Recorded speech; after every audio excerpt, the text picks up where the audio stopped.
Bagaimana kabar teman-teman semuanya? Saya harap kalian semua senantiasa dalam keadaan sehat walafiat dan dalam naungan Allah SWT. Pada video pembelajaran kali ini, kita semua akan belajar bersama tentang peran umat Islam dalam pembebasan atau memerdekakan Indonesia. Nah, ada 3 poin yang akan kita bahas pada video kali ini. Yang pertama tentang peran umat Islam dalam masa penjajahan, kemudian peran umat Islam pada pasca kemerdekaan, dan yang ketiga hikmah-hikmah dari apa yang kita pelajari pada saat ini. Yang pertama, peran umat Islam pada masa penjajahan dan kemerdekaan. Ada 2 poin, yang mana perjuangan umat Islam pada masa penjajahan dan masa kebangkitan nasional. Pada masa penjajahan terdapat dua tokoh yang patut kita contoh, kita apresiasi semangatnya. Dia adalah Pangeran Diponegoro dan juga Tengku Umar. Nah, kedua tokoh ini merupakan tokoh yang sangat berjasa, yang mana pada saat itu Indonesia tengah dijajah oleh bangsa Portugis, Spanyol, dan dilanjutkan oleh Belanda. Nah, mereka datang ke Indonesia. Awal mulanya hanya berniat untuk mencari rempah-rempah, namun semakin kesini ia ingin menguasai secara lebih. Perjuangan umat Islam dalam mengusir penjajah dan meraih kemerdekaan dibagi dalam berbagai tahap. Yang pertama, masa penjajahan di mana perjuangan rakyat dibayangi oleh politik pecah belah, dan yang kedua pada masa kebangkitan nasional. Nah, yang pertama, perlawanan yang dilakukan oleh Pangeran Diponegoro. Nah, Pangeran Diponegoro ini merupakan salah satu pahlawan yang lahir di Yogyakarta pada tanggal 11 November 1785 di Yogyakarta. Merupakan putra sulung dari Sultan Hamengkubuwono III. Sejak beliau kecil, ia tinggal bersama neneknya yang merupakan permaisuri dari Sultan Hamengkubuwono I.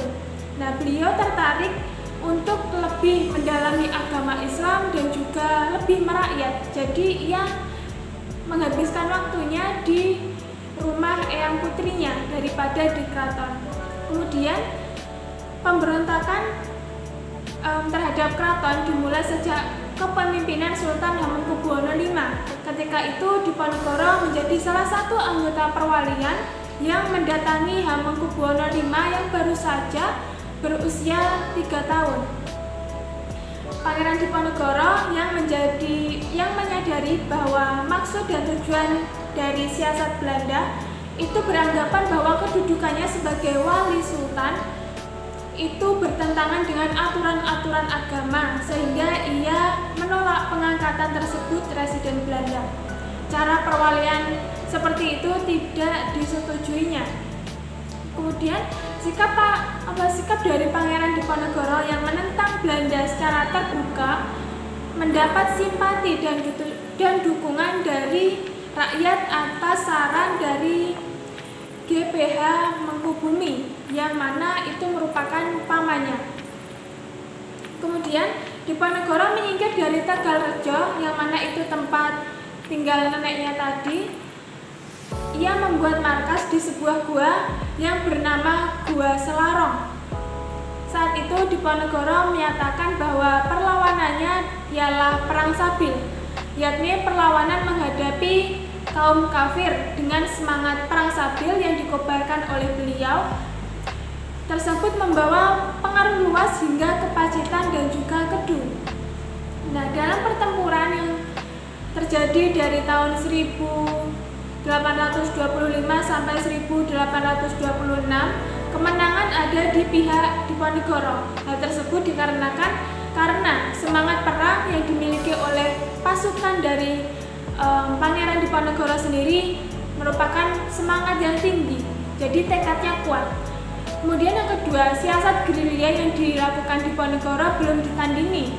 Dan yang ketiga, semangat pasukan sebagian Belanda masih berada di wilayah Sumatera. Nah, pada saat itu tawaran dari Belanda akan berdamai dengan Diponegoro itu selalu ditolak. Nah, sebagai penghargaan atas perjuangan yang dilakukan oleh Pangeran Diponegoro dalam melawan penjajahan di Indonesia, di berbagai kota besar Indonesia terdapat jalan atas nama Jalan Pangeran Diponegoro. Di kota Semarang sendiri kita tahu bahwasanya terdapat salah satu universitas besar atas nama Pangeran Diponegoro. Nah, hal tersebut merupakan salah satu bentuk penghargaan atas jasa Diponegoro dalam melawan penjajah. Kemudian, pemerintah Republik Indonesia pada masa pemerintahan Presiden Soekarno pada tanggal 8 1955 pernah menyelenggarakan haul nasional yang memperingati 100 tahun wafatnya Pangeran Diponegoro. Nah, itu tadi peran Pangeran Diponegoro. Nah, mesti teman-teman semuanya harus mencontoh beliau, meneladani beliau atas dasar perjuangan beliau dalam melawan penjajah. Kemudian kita dapat merealisasikannya dalam semangat untuk berilmu atau mencari ilmu. Nah, tokoh yang kedua adalah Tengku Umar. Beliau lahir di Maulaboh, Aceh Barat pada tahun 1854 yang ayahnya bernama Tengku Ahmad Mahmud dari pernikahan dengan adik perempuan Raja Maulaboh. Nah, ketika Perang Aceh meletus pada 1873, Tengku Umar tengah ikut serta berjuang bersama-sama, sedangkan umurnya baru saja menginjak usia 19 tahun. Kemudian, pada umur yang masih muda itu, Tengku Umar sudah diangkat sebagai kepala desa di daerah Daya Maulaboh. Nah, Tengku Umar ini menikah dengan Nyak Sofia, kemudian menikah lagi dengan Cut Nyak Din, yang mana suami dari Cut Nyak Din ini merupakan Tengku Ibrahim yang meninggal pada tahun 1878. Keduanya yakni Tengku Umar dan Cut Nyak Din ini keduanya sama-sama berjuang melancarkan serangan terhadap pos-pos Belanda. Kemudian Tengku Umar kembali mencari strategi untuk mendapatkan senjata dari pihak Belanda. Akhirnya Tengku Umar berpura-pura untuk menjadi anak Belanda, yang mana Tengku Umar kemudian masuk dinas militer dengan berhasil. Sebagai kompensasi atas keberhasilan itu, permintaan Tengku Umar untuk menambah 17 orang panglima dan 120 prajurit termasuk panglima laut. Pada tanggal 10 Februari 1899, Tengku Umar bersama pasukannya mengatur penyerangan terhadap Belanda yang berada di Tangsi Maulaboh. Namun, rencana tersebut terdengar sampai ke telinga Belanda. Nah, pada saat itu, setelah Belanda mendengar kabar tersebut, Belanda menyiapkan atau bersiaga di sekitar Sua Ujong Kalak yang melepaskan tembakannya di sana. Kemudian Tengku Umar beserta pasukannya terkepung pada seberang Sua Ujong Kalak. Namun pada saat itu beliau harus gugur karena peluru Belanda telah bersarang di dada kiri dan usus besar, sehingga beliau sebagai syuhada atau gugur dalam keadaan syahid. Nah, dua tokoh tadi merupakan tokoh yang sangat luar biasa dalam memperjuangkan kemerdekaan Indonesia. Namun latar belakang dari beliau yang merupakan memiliki kesolehan yang sangat kental, maka mencerminkan bahwasanya kita harus mencontoh kepribadian beliau yang berani, yang bertekad, serta memiliki semangat yang kuat dalam hal apapun. Misalnya dalam hal keagamaan juga, mencari ilmu juga. Nah, yang kedua adalah perjuangan umat Islam pada masa kebangkitan nasional. Di sini ada 3 contoh, ada 3 tokoh. Yang pertama adalah Haji Umar Said Cokro Aminoto, Kiai Haji Ahmad Dahlan, dan juga Muhammad Hasyim Asy'ari. Yang pertama, Haji Umar Said Cokro Aminoto ini lahir di Ponorogo, Jawa Timur pada tanggal 6 Agustus 1882. Nah, pada bulan Mei 1912, beliau bergabung dengan organisasi Syarikat Islam sebagai pimpinan di sana, yakni sebagai pimpinan Syarikat Islam. Nah, beliau dikenal dengan kebijakannya yang tegas namun bersahaja. Kemampuannya berdagang menjadikan seorang guru yang disegani karena memiliki tata krama dengan budaya yang beragam. Pergerakan Syarikat Islam yang ada awalnya sebagai bentuk protes atas para pedagang asing yang bergabung sebagai Syarikat Dagang Islam oleh Cokro Aminoto sendiri dianggap sebagai organisasi yang terlalu mementingkan perdagangan tanpa mengambil daya tawar pada bidang politik. Nah, perpecahan Syarikat Islam ini menjadi 2 kubu karena masuknya infiltrasi komunisme yang memaksa Cokro Aminoto ini untuk bertindak lebih berhati-hati kala itu. Pada tahun 1929, Syarikat Islam diusung sebagai Partai Syarikat Islam Indonesia hingga menjadi peserta pemilu pertama pada tahun 1955. Hingga saat ini beliau akhirnya dikenal sebagai salah satu pahlawan pergerakan nasional yang berbasis perdagangan, agama, politik nasionalis. Nah, kata-kata dari beliau yang patut kita kutip yakni setinggi-tinggi ilmu, semurni-murni tauhid, sepintar-pintar siasat, akhirnya menjadi embrio pergerakan para tokoh pergerakan nasional yang patriotik. Dan ia menjadi salah satu tokoh yang berhasil membuktikan besarnya kekuatan politik dan perdagangan Indonesia. Nah, beliau Cokro Aminoto meninggal di Yogyakarta pada tanggal 17 Desember 1934 pada usia 54 tahun. Nah, tokoh yang kedua adalah Kiai Haji Ahmad Dahlan atau Muhammad Darwis. Siapa yang tidak kenal dengan beliau?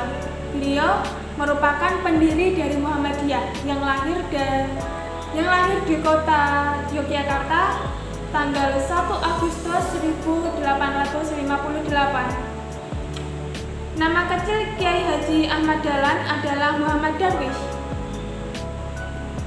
Pada usia 15 tahun, beliau pergi haji dan tinggal di Mekah selama 5 tahun. Pada periode ini, Ahmad Dahlan mulai berinteraksi dengan pemikiran-pemikiran dalam pembaru Islam. Seperti tokoh yang ia kagumi, yakni Muhammad Abduh, kemudian Al-Afghani, dan juga Ibnu Taimiyah. Kemudian ketika beliau pulang ke kampungnya pada tahun 1888, ia berganti nama menjadi Ahmad Dahlan. Pada tahun 1903, ia bertolak kembali ke Mekah dan menetap selama 2 tahun. Pada saat itu pula, ia sempat berguru pada Syekh Ahmad Khatib yang juga merupakan guru dari pendiri NU, yakni Hasyim Asy'ari.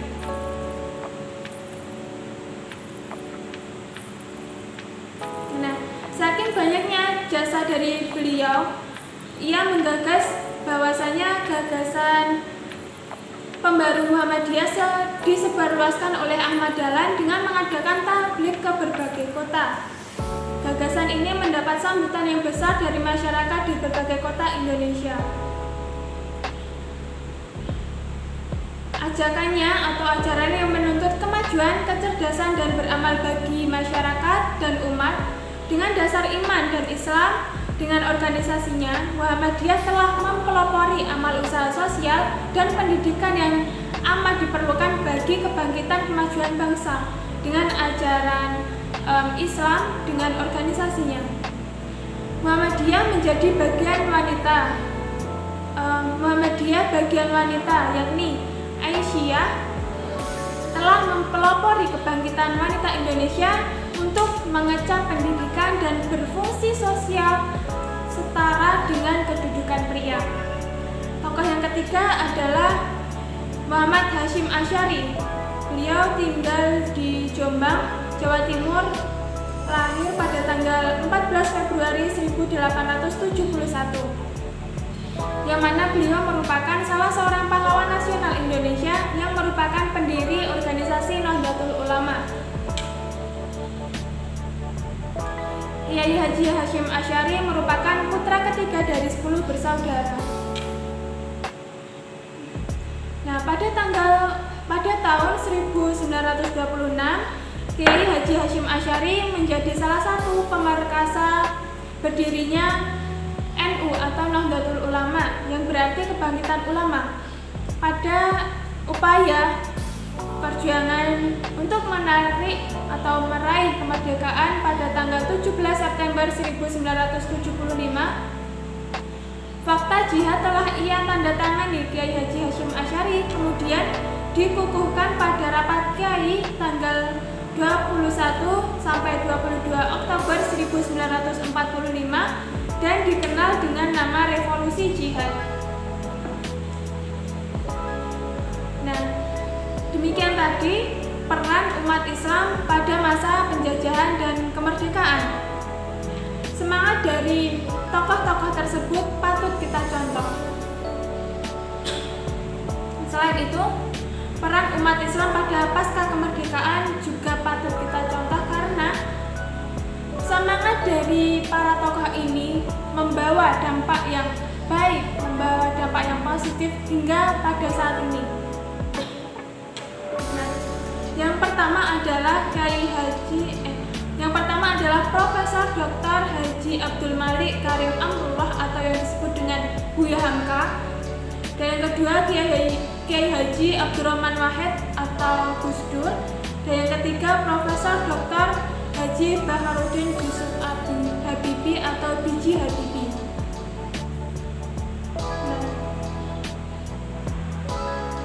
Buya Hamka atau yang disebut dengan atau nama aslinya adalah Abdul Malik Karim Amrullah. Profesor Malik Karim Amrullah atau Buya Hamka ini pada saat remaja ia meninggalkan pendidikannya di Tawalib, kemudian menempuh perjalanan ke Jawa dalam usia 16 tahun. Beliau belajar secara otodidak terkait sejarah Islam dan juga bahasa Arab. Kemudian ia merintis karir sebagai wartawan sambil bekerja di Delhi sebagai guru agama. Dalam pertemuan memenuhi kerinduan ayahnya, Buya Hamka ini mengukuhkan tekadnya untuk meneruskan cita-cita ayahnya dan dirinya sebagai ulama dan sastrawan. Nah, sepeninggal Hamka ini, pemerintah menyematkan bintang Mahaputra Utama sebagai salah satu bukti tanda bahwa beliau sangat berjasa bagi kemerdekaan Indonesia, bagi kehidupan bangsa Indonesia, yakni namanya diabadikan untuk perguruan tinggi Islam di Jakarta milik Muhammadiyah, yakni Universitas Muhammadiyah Hamka. Yang kedua adalah Abdurrahman Wahid atau Gus Dur. Beliau merupakan tokoh Muslim Indonesia yang menjadi Presiden Indonesia yang keempat pada tahun 1999 hingga 2001. Ia menggantikan B.J. Habibie setelah dipilih oleh MPR hasil pemilu 1999.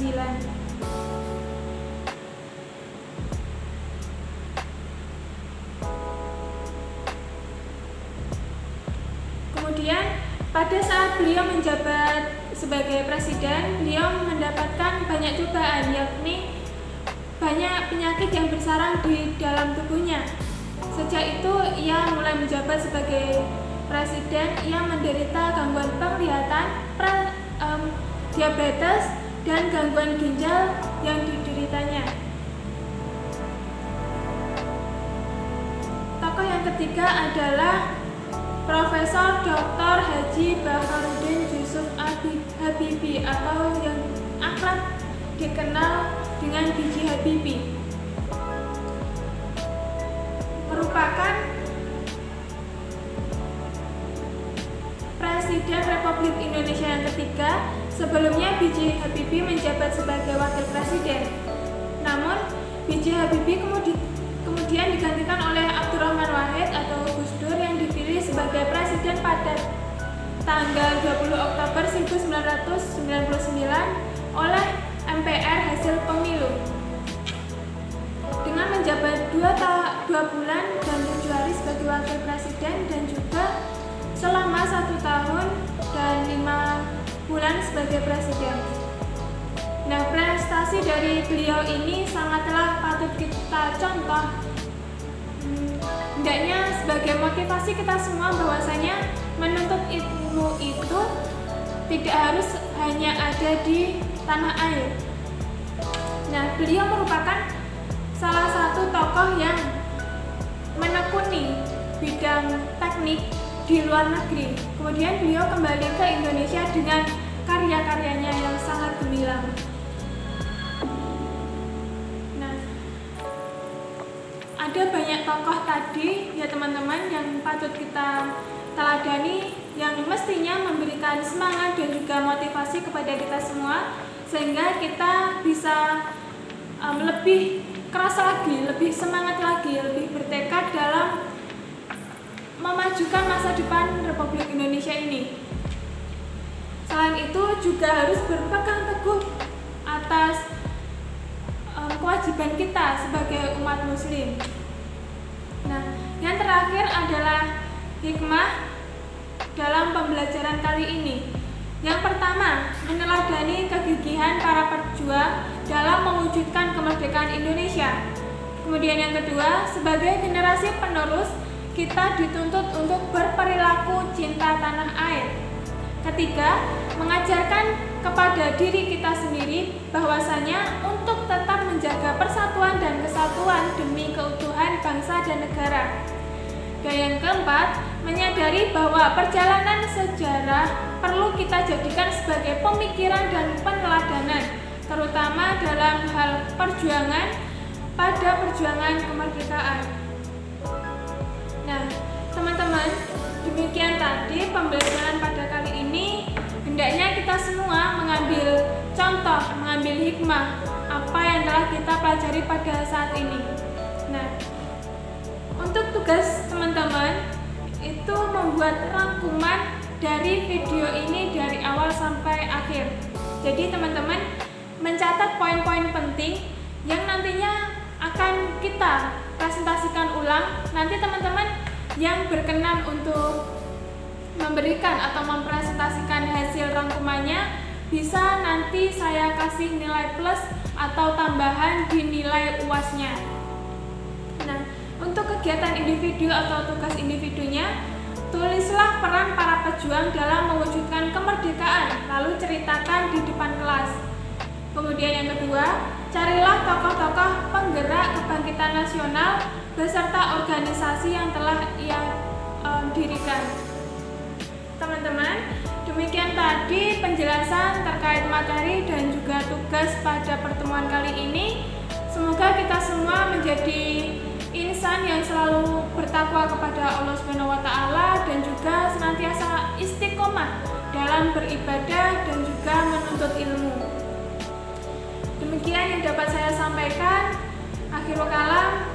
Kurang lebihnya saya mohon maaf. Wassalamualaikum warahmatullahi wabarakatuh.